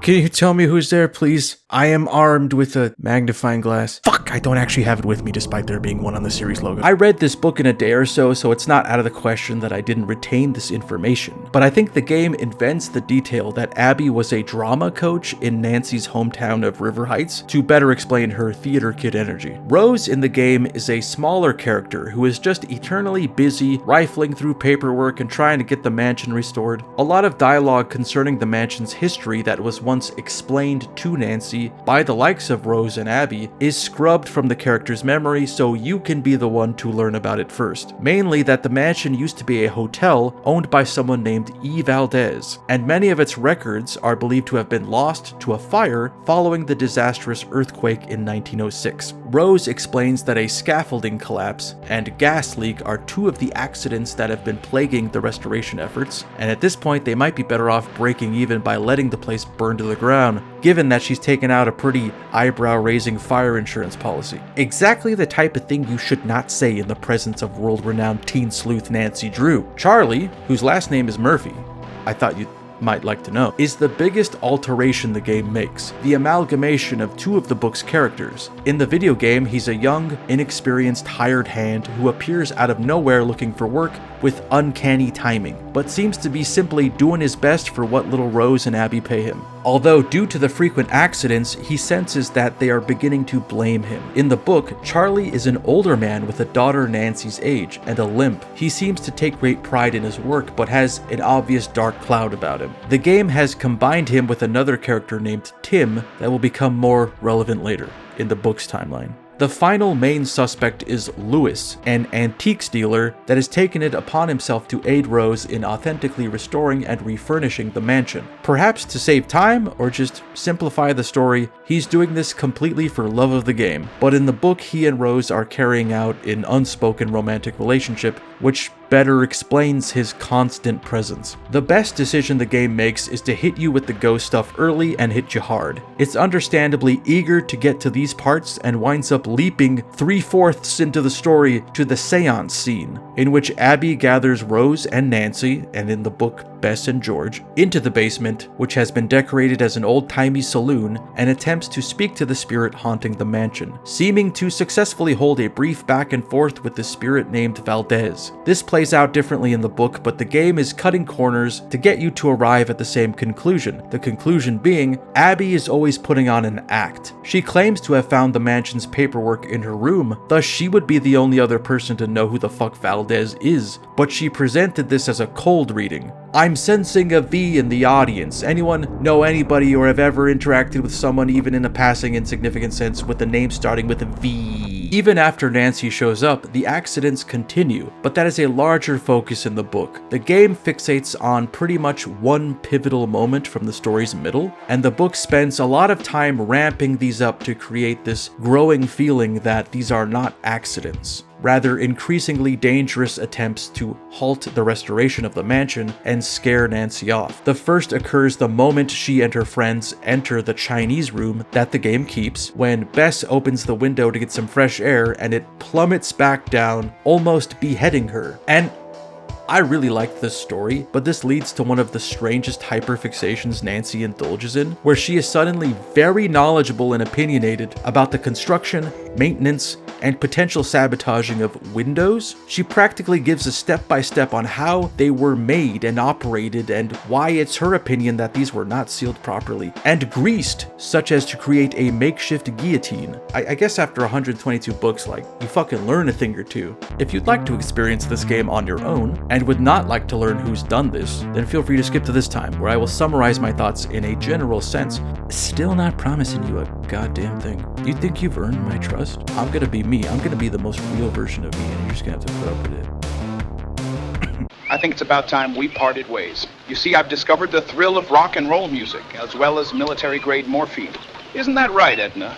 Are you looking forward to the party tonight? Oh, it'll be a gas. My housekeeper gave me some other jazz cigarettes. Maybe we should try contacting a demon tonight. Oh, I'd love to, Carson. Asmodeus, perhaps. Yes, you know, my favorite thing about the dark arts... Did you hear that? Obviously, it being a Nancy Drew story, the conclusion is not going to be, this mansion is haunted, and as a result, all the misfortune and inconvenience that has befallen Rose and Abby is their just desserts for meddling with the home of a vengeful spirit. To misquote MST3K, let me guess, the last words in this are gonna be, It's fun that the game lets you sit with the possibility of ghosts for longer, but sooner or later Nancy will find things like a film projector and a fog machine in a hidden compartment underneath the table Abby used for the seance, throwing a heavy blanket of doubt over the idea of the supernatural being the culprit. In the book, Nancy is instructed by Abby to fix the crooked ornament on the mansion's central tower, but after deftly parkouring her way up, the fragile roofing crumbles under her feet and she falls through into an attic space nobody was aware of. Since they chose this moment to be the cover art of this edition, at least, it seems like this is a pretty pivotal, revelatory scene. All the characters gather around to go over what they've discovered. This creates a little knot to undo for the game because what Nancy finds up there is a desk full of papers that are historically relevant to the house and its previous owner. However, in the game, all that stuff was just sitting in a box in the parlor from scene 1.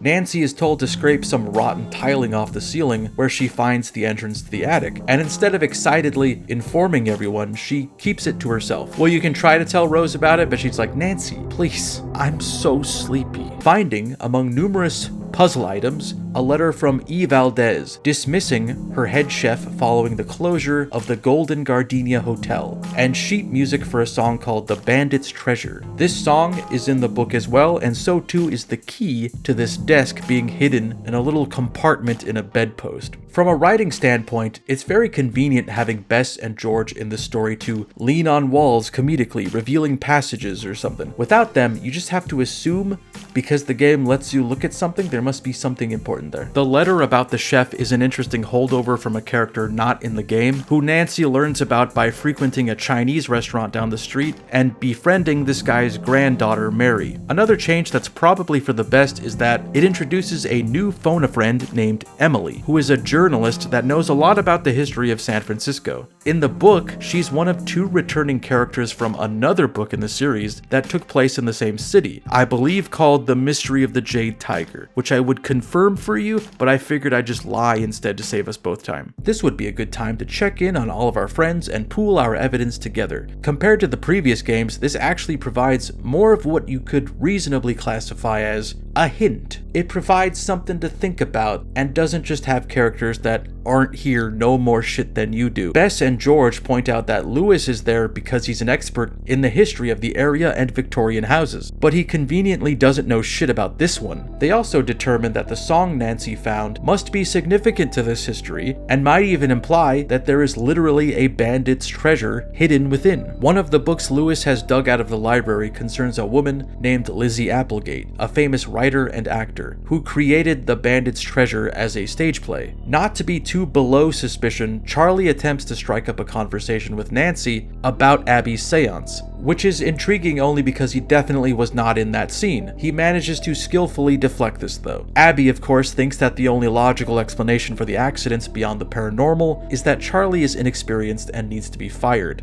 This talk does kind of put a bow on the game's ghostly apparitions. You can admit to her that you found out how she faked the seance, and she admits that in order for their bed and breakfast to stand out amidst all the others, they need a sexy, scary hook. So yes, that was fake. But she only did that because the stuff that the ghosts were doing was weirdly all stuff that could also have rational explanations, which is, cool that ghosts are doing it, but, difficult to explain why they're so explainable. Is this a Hardy Boys Nancy Drew mystery? A lot of the history falls into place quickly after this, and cleverly, it's told more so through puzzles than conversation. Based on the information found in the attic, library, and eventually Abby's room, we can piece together that the previous owner, E. Valdez, was the actor Lizzie Applegate. In the 1800s, she fell in love with a notorious bandit named El Diablo, who would attend every one of her performances and leave her gardenias, hence the once hotel's name. She would privately marry a wealthy rancher named Diego Valdez, who we can assume is El Diablo's real name, thus Elizabeth Valdez. However, following a stagecoach robbery dubbed the Great Christmas Robbery, he was never seen again. Also in Abby's room is a control station for all the paranormal activity we've been experiencing, preset haunts that spring at the push of a button, a far more sophisticated operation than the white sheet on a string illusion she pulls in the book. Huh, what's this one do?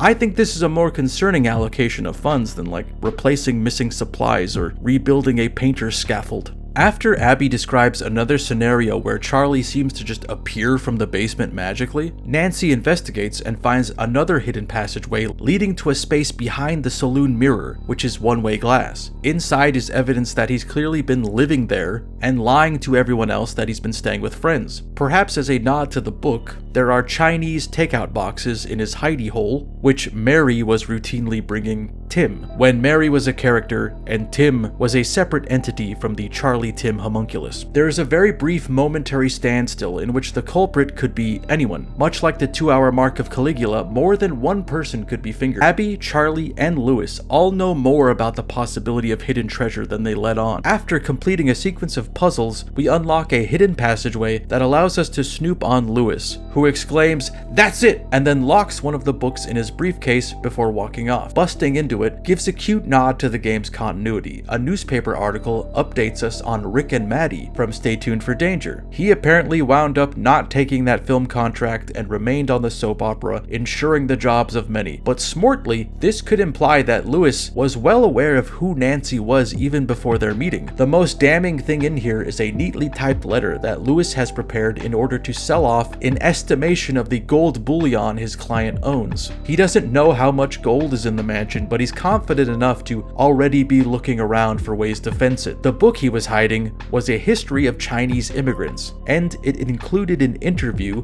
with Lizzie Applegate's former head chef, who claims the staff referred to the then hotel as Gumbo Fu, a phrase you're going to hear a lot, and you may laugh at it, and there may come a time in the midst of that laughter that you wonder if you should be laughing at that, and that might lead you to do some deep thinking. Gumbo Fu, Gumbo Fu, Gumbo Fu, Gumbo Fu. Gumbo Fu, Gumbo Fu, Gumbo Fu. Getting too close to the truth, someone slips a note under Nancy's door. Then suddenly a fire breaks out in the parlor, but Nancy is able to put it out before it spreads. The damage seems to have been localized in the box of documents Abby found, but inspecting it shows burnt remains of what appears to be modern letters on lined paper, and not the vintage telegrams that used to be in there. The firefighters don't suspect foul play and believe it was caused by them not having a screen in front of their fireplace. This is a much larger scene in the book, full of a lot of intrigue and new questions. Tim can be seen fleeing the scene. Lewis is the one who put out the fire, even though he had no reason to be there, and Abby claims to have slept through it. But both result in a scene where Rose finally begins to doubt her ability to restore the mansion and says that Lewis has been encouraging her to sell it. Questioning him reveals that he claims to have been in the other room and been oblivious to the fire. Further incriminating Lewis, when you ask Charlie why he didn't install a fireplace screen, he claims that he did, but Lewis had him get rid of it because it wasn't period appropriate. The final slip up occurs when he claims that Gumbo Fu means House of Great Books, but Emily comes through with the translation that she could have told us over the phone, and it really means Gold Treasure Mansion. Because there is an entire subplot of the lead characters preparing for the Winter Festival removed, I'll admit that this turn comes a bit out of nowhere. Rose suddenly tells Nancy that everyone's going to be out of the house for the festival, which allows Nancy to snoop around for the treasure. A hidden compartment in the Chinese room hides a bunch of love letters between Lizzie and Diego, as well as their marriage certificate. Obviously, there are more details about this in the book, and it makes clear that Lizzie assisted in the Great Christmas Robbery, leaving breadcrumbs to the treasure for Diego when he returns from hiding. But he never did, and likely died from his wounds in a shootout with authorities. Following the Song of the bandit's treasure, which now clearly reads as instructions, Nancy is able to trigger a trapdoor in the middle of the main entrance, which hides a stash of gold coins. Unfortunately, she is immediately clubbed on the back of the head by Lewis. If there's one thing that left me impressed, it was the long game foreshadowing of this finale. This whole time you've been stomping up and down these two staircases, and only one of them makes a loud creak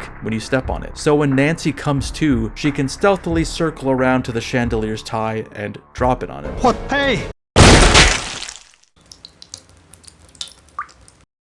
Yeah, but when I got up, I was excited. I was like, oh, I know what you're gonna try to me with here. When compared to the book, this ending is a somewhat thoughtful rearrangement of the story, building a different haunted house from the same parts. There is indeed a part in the book where the chandelier comes crashing down, but much like Stay Tuned for Danger, it was an act of sabotage, one that almost kills George, or Bess, I forget, and is later revealed to have been perpetrated by not Lewis, but Charlie. Book Charlie is not a cute homeless boy, but an unwilling accomplice to Lewis, the rogue treasure hunter. Lewis is always 10 steps ahead of Nancy because Charlie is his eyes in the house and out. He moonlights as a cab driver and even attempts to run Nancy down at one point. It's later revealed that he does this because his daughter was caught stealing at Lewis's store and he blackmailed them into being his little pawns. So in the final moments, Nancy races home from the winter festival to be confronted by Lewis and Charlie, but in a sequence that honestly was begging to be gamified. She uses her knowledge of the mansion's secret passageways to evade the two until police arrive. In classic Drew fashion, the game smash cuts to a letter to Bess explaining that Lewis admitted to being behind all the accidents in an effort to convince Rose to sell the mansion. While Rose and Abby can't legally keep the gold as it once belonged to a bank, they did honor the reward for its return, which was enough to finish the mansion's renovations. Something that might not have been expressed all that well was the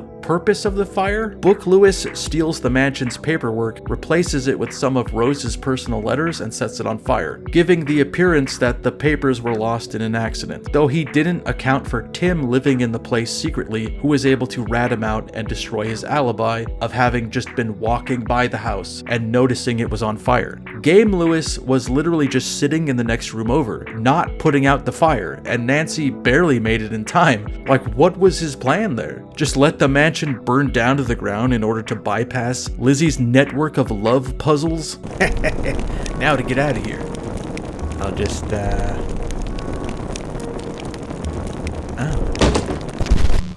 So what is it? Some kind of secret computer game or program or something?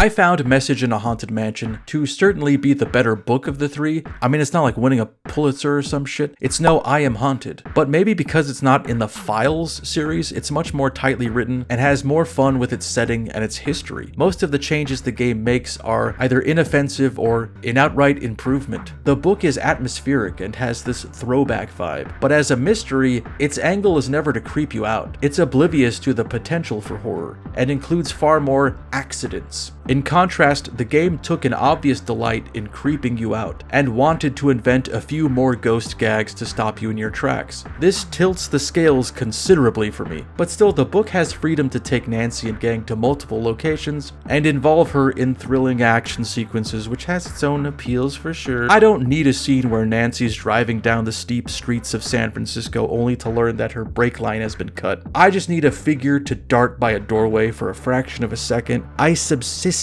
on creepy crumbs. I'm not sure why they jumped from a Files book to a Mysteries book, but it clearly granted them a lot more material to sift through, so the transition from book to game was more charming and contained far fewer moments of me getting caught up wondering what were they thinking behind certain choices. I wasn't thinking in meta terms much at all and was simply able to enjoy the ride. This is, of the three, the most successful as a mystery story. It doesn't have some off-putting twist or villain you can guess 2 hours before they're revealed. It seems like they took the time to arrange it so that none of the characters were ever fully above suspicion, reining in some and sussing up others. Even Bess and George know too much and seem to not take the case as seriously as I do. And this is just a theory, but I'm pretty sure they also talk about me after we hang up and laugh about me and call me a dickhead.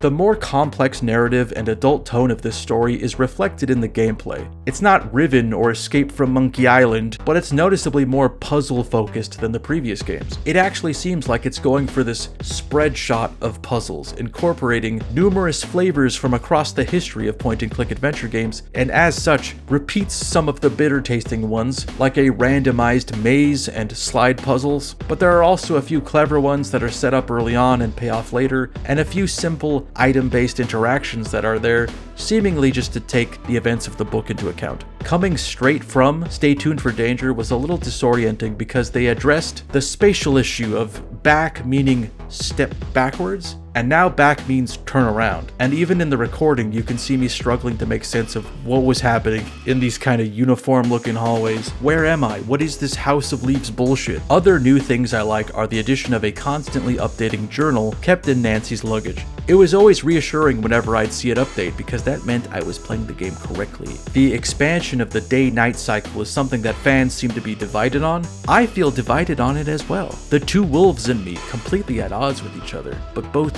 very stinky. I absolutely feel like it's a step in the right direction and a noble effort at evolving the format, but it will mostly read as lateral or annoying. In Stay Tuned for Danger, the story determines you need to do this part at night, so make it night. It's a real binary scripting thing. In Message in a Haunted Mansion, the suspects in the mystery operate at different times of the day, and there's a constantly running clock in the corner you can use as a guide, but if someone is no longer in the mansion, you can go upstairs, set the alarm clock to a time they are scheduled to be there, and sleep until then. In theory, interesting, but there's often very little that drives you to do that, so it's kind of best practice to just constantly cycle through characters if you're stumped. The Game Boy Advance version makes do without the alarm clock, whittling it down to simplified chapters that you can return to via passwords. It also invents some new things to ease you into this teeny tiny reworking, giving Nancy both a PDA and a Nokia brick-like phone, which for whatever stupid reason was less upsetting to me. I'm such a simple, predictable creature. I make myself sick! I think they assumed that the audience for this one might be a couple years beneath the PC crowd, so a lot of the dialogue is rewritten to remove pesky subtlety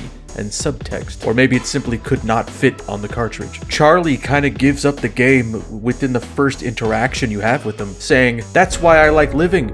I mean, working here. I just mean that this would make a great home for me, or anyone. I'm living in the wall!" I don't think I even mentioned this for the last two, but every Nancy Drew game has a difficulty option that alters some puzzles or removes hints. Each game is affected a little differently depending on what you choose. For example, the slide puzzle in Secrets Can Kill is larger when played on Senior Detective, which I deemed frustrating enough to restart as Junior. And then they'd give me the obvious hints, and then I could later complain about that as though it were a problem that wasn't my fault. It's never quite clear what the added or lowered difficulty will entail, which is an interesting approach to the difficulty slider. Either way, there are only a handful of moments where you can reach a fail state, and they usually allow you to retry the sequence regardless of whether or not you've been safe scumming your way through. Where it excels most is in letting you snoop around. This is so far the snoopiest Nancy has been, the most opportunity she's been given to rifle through the belongings of others. There are no neutral characters that are above being snooped on. It also locks you down in one location, which one could read as regressive, stifling even. Outside there is fresh air, unbreathed, and birds singing songs we'll never hear. But I think this choice allowed the mansion to really sing. It's full of a lot more detail than the other games and feels like it has a believable layout, even if some of the rooms Nancy can naturally intuit are irrelevant to the case. I guess it's a good thing Lizzie never thought to squirrel away a wax-sealed scroll in the downstairs pisser. It was only after looking back at STD footage that I realized how much of a step forward MHH is. That one's not as fun. It could be that the setting required more detail and specific design choices. Every scene that wasn't a hallway required antique furniture and wallpaper, compared to STD, which took place in a series of bland offices and corridors.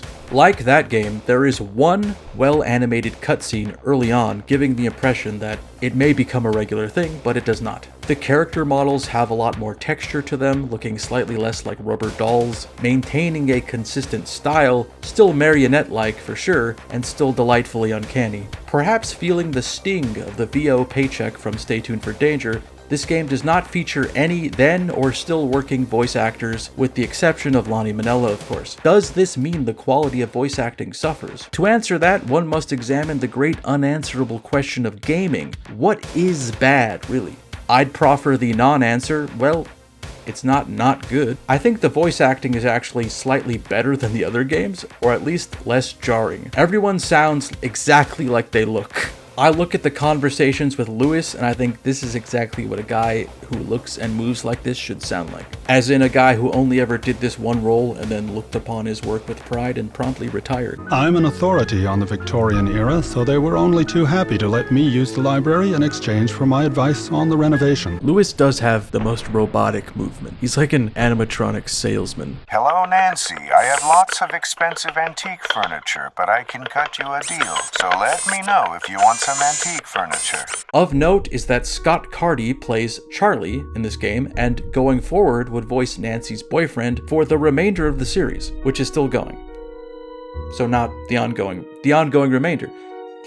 Fuck am I? Kevin Manthe returns as composer, and unsurprisingly, given the theme and setting, shines much more brightly than the previous two games. There seems to be a more unified theme of sorrowful, ghostly piano melodies sitting atop eerie strings and ambient tones. It's almost too effective as a horror game score, forgetting the age bracket it was made for. It so understands the objective and makes no accommodation to cartoonify or cutesy it up, as though all he was told was Haunted Mansion, go. Not knowing that the story is only like a third that, and more so a mystery about hidden treasure.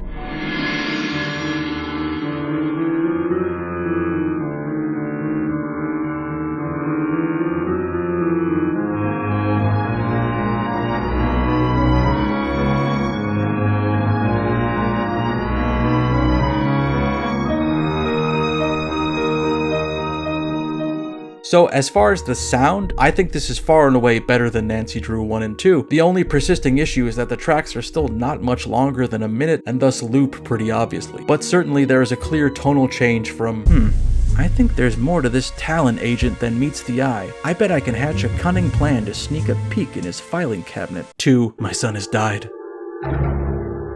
We must bury the boy. No need for last rites. I will not beg to the same belligerent god who took him from me.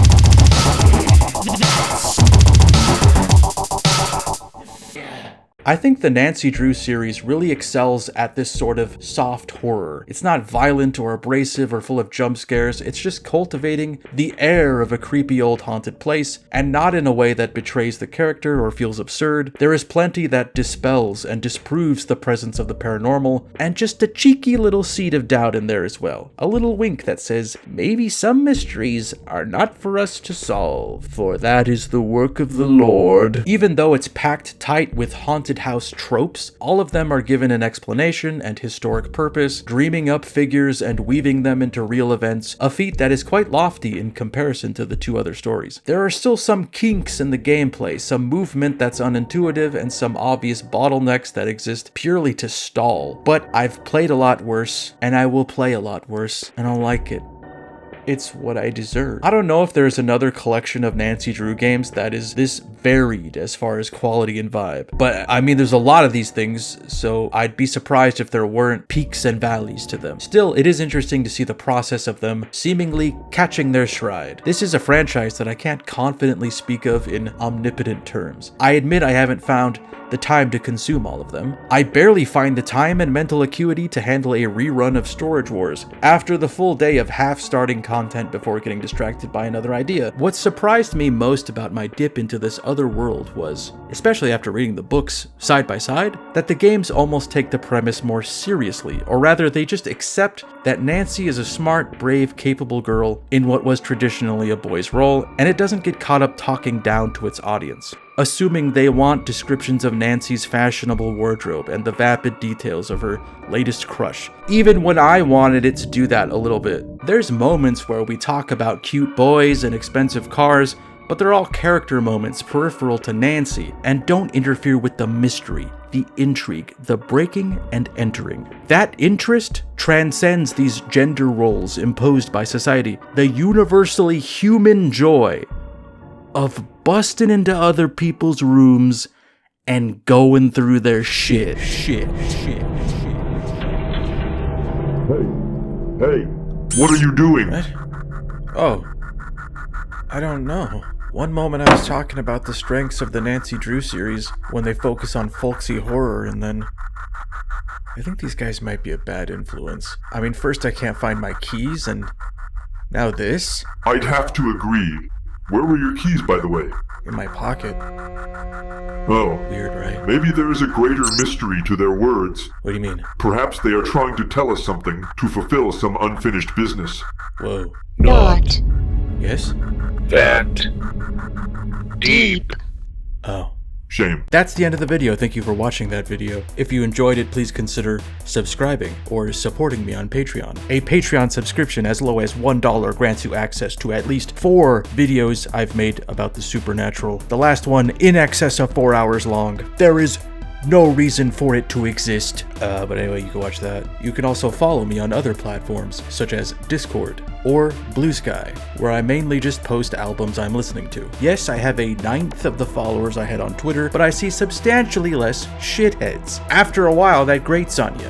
Give it time, I'm sure it'll get there. Anyway, thank you very much for watching the video and for all your support. And an extra special thanks to Ailing Uncle, 2Password for Kids, A Large Biotic Gerbil, Aaron Kwolek. Again, Dean says, riffs and licks, tips and tricks, riffs and licks, tips and tricks, riffs and licks, tips and tricks, riffs and it cuts off there. Alexander Smith, Andre Perkins, Aparts 89, Ari Orison, Ashleya, Audio Video, Bayard Brown, Ben Oliver, Big Abuela Energy, Close Quarter Wombat, Cormick, Kranicki, D-Sky, Daniel Streb, Dante de Glanville, Daphne Pittendry, Dark Raptor 86, Deadbeat Ronin, Dead Tired Dad, Deluminati, Der Capitan, The Real Michael King, Dirt Person, Dr. Beard, Dongs.exe, Dwellin' with Darhraku, Edgy, Fart Mother, Garbage Day, Grime Bear, Grok, High Food Court, Lud Alexander, Jake the Dave, James Nicholson, Jared Bynum, Jason C, Jay Alameen, J-Bo, John Dreffs, John Boring, Joseph Zanoni, Justin Harper, Kay Wiley, Carrot, Catherine Amelia, Labor Delenda Est, Mac Bellegarde, Michael Schmidt, Morg Detrius, Naki,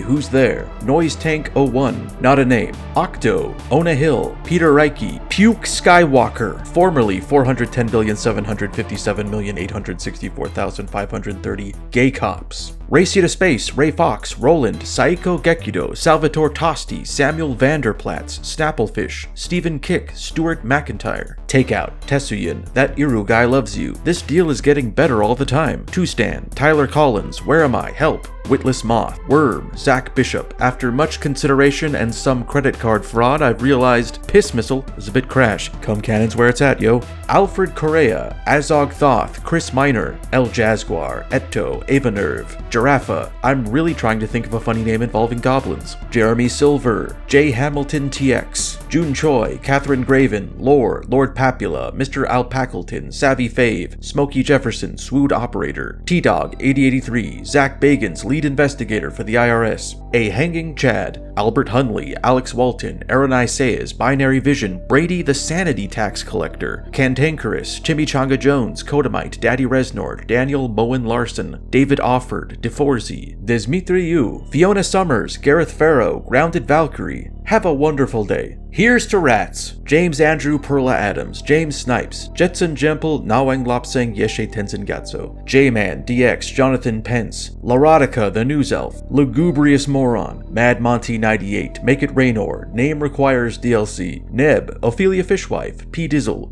Persian Air, Pickblick, Quilty Pleasures, Resident Aikman, Robert Brandon, Rowdy Roddy Peeper, Samejima, Rat Roundup's #1 fan, Sonderbomb, Sorry I'm No Hero, Subdermal Cassette Loader, Sugarboo, T, Technica, T Stony, 10-Beat, The Angry Pebble, The Condroid, Tebow, 2 Legs, 12 trans rats in a trench coat, 17 turtles in a tracksuit, 77 Elvis the King, a big gay rat, a squatting necromancer hanging at the local crypt, ASD 666, a Shireling, Alistair Stewart, Alexander Olbrich, Ali G, Alistair Grout, All Cops Are Bingle Bongles, All Hands on Dick, Andrew Light, Andrew Lebrano, Andy P, Ashley Hillsman, Astro Shepherd, Osella, Auspicious Whiskers, Balton, B-Top, Ben and Kara Dowling, Benjamin Payne, Best Tiger, Bibby Effin Blocksberg, Bindle, Birth Was a Mistake, Life is a Curse, I Live My Life Despite the Universe, Bishy 93, Biddles 999999999999999, Bivdub, Blake, Bohemian Nobody, Bostradamus,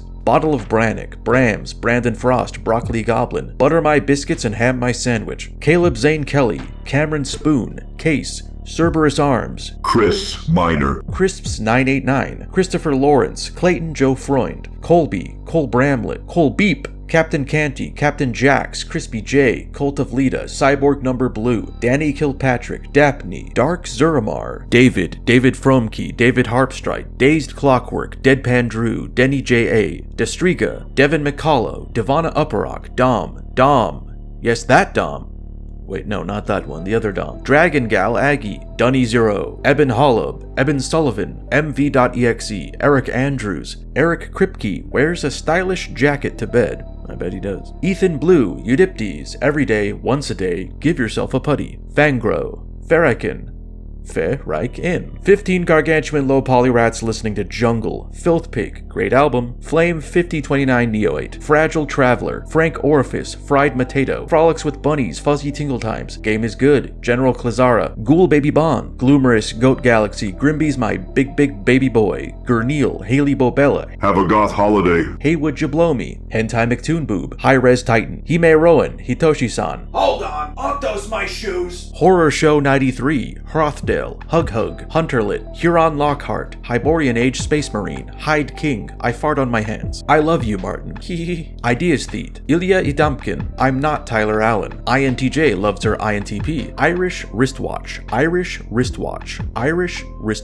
Jacob O'Callahan, Jacques Louvier, Jake, James Kelly, Jameson Calvert, Jay Marco, Jeff Ladd, Jeremy Langell, Joshua David, Just Give Me a Name, Justin Darnell, Captain Ketchup, Karagera, Karen Rosenow, Carpat, Kayla Bivens, keep up the good work, Kieran Walker, Kelly O'Neill, Kevin Hanley, Key Lime Pie, Kezia Bledsoe, Kid Charlemagne, the FCC can't catch me, Kind Raccoon, Kingyo Ningyo, Klarstrup, Chris Odie, Cresteezy, Kurok the Famished One, Kyle Ragsdale, Q, Lakshasa, Lori Kubri, League of Struggle, Leland Miliokis, Leopold Gloom, Legendary Dragon, Lone Gunman, Look Tomar, it's me, Lord Dr. Blabscrow, PhD, MD, Luke Reynolds, Lydecker, M, Magic Meows, Mahiri, both wonderful and strange, Mainly May, Mandalore Gaming, Mango Roxas, Marquois, Martin Blasco, Mason Trapp, Matthew St. J, Matthew Callahan, Matthew Work, Micah J. Best, Michael Anderson, Michael Parks, Michael Yates, Miles Phillips, Monster Train, More Sharks, Mortis on Fire, Mother Destruction, Mr. Ducky Quack, Mystical Lint, No Stars, Nex 42, Nick Hooper, Nick Timmins, no, just skip this one. Nolita te Bestards, Carborundorum, Nuclear Sun, Nolram, Opichi Kostra, Origami Zergling, Pathetically Hopeful, Paul Fierce, Pazuzu, Philip Woolley, Philip Coffee, Picture, Pogo Daddy, Radia, Replicant, Ridley, Ruibisomem, Sathington, Scofflaudies, Scuba, Sentient Turtle, Shadanon, Shade, Sean the Prawn, Silaptixo, Slatanic, Slugs and Cats, Solar, Soyflowers, Spooky Schaefer, Startide, Suzuya Rose, Taro Latte, Team R, The Clay Pigeon, The Lovely Dr. Dick Punch, The Sea Peoples, The Ninja Warrior, The Supervisor, Thick Vormom, Tim DeLong, Toaster Child, Tom, Tori, Trenton Wilkins, Tutit Mean Age Needle Teedle, Val, you are a 40-year-old dad in the body of a 26-year-old teenage girl, Vince Van Diesel, Vincent Cronin, Wintermute, Wolf Chalice Logician, Ya Boy Weeaboo Jones, Zanga PF, Zen, Zogingu, Zoop De Whoop, Zuli, The Little Blue Kobold, and Put a Little Dirt Under My Pillow for the Dirt Man. Thank you so much for being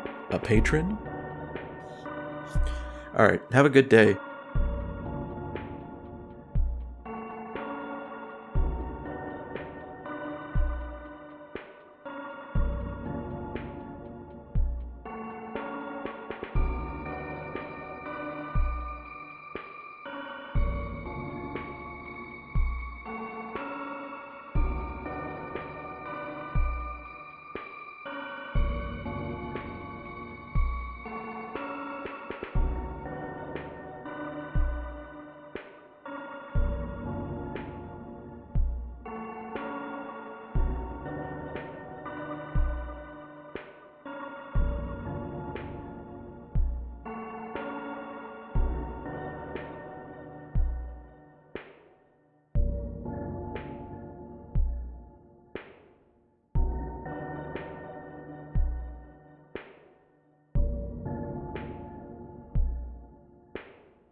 GPU is the heaving heart of the PC, working tirelessly to transform the binary chaos of the processor into sultry, fluid visuals that tease and please in equal measure. With each rendered frame, it seduces, delivering a feast for the senses. Colors that burn with passion, textures so real they beg to be touched, and motion so smooth it almost feels like a lover's caress. In many ways, the power source is the computer's asshole